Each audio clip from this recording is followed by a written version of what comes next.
They ate my brother!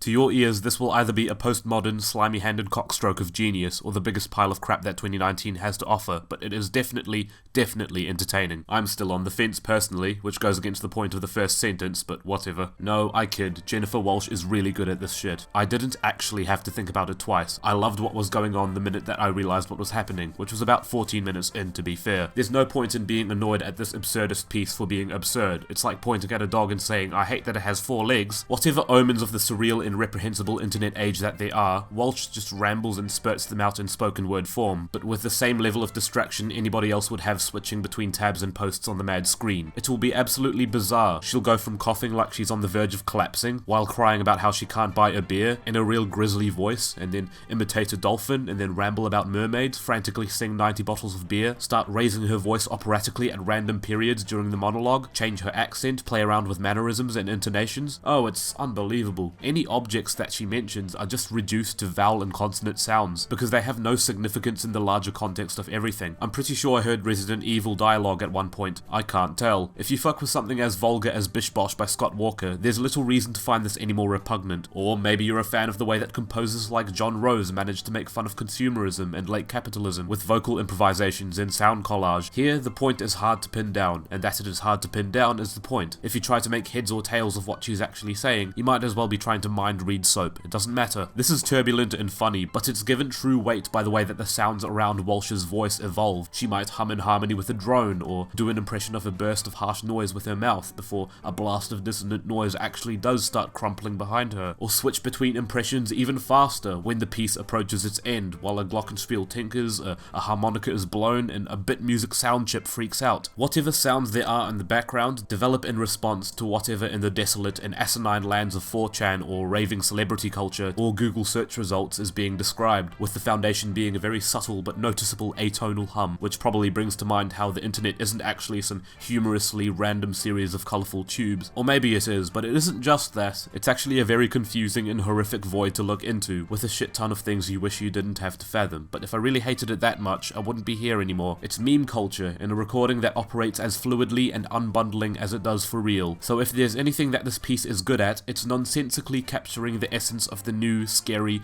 virtual half of our existences. She imitates what she hears, and what I hear is what I keep seeing every day. What I hear is the way I self-censor myself when I'm in conversation. What other people don't hear in my head as I try to word myself correctly. It's me scrolling through multiple pages and then finding something I might want to read, me giving the album others being sent to recommendations for music, and then me giving the album I crash the recommendations all really matters. Me giving the album design site all really matters.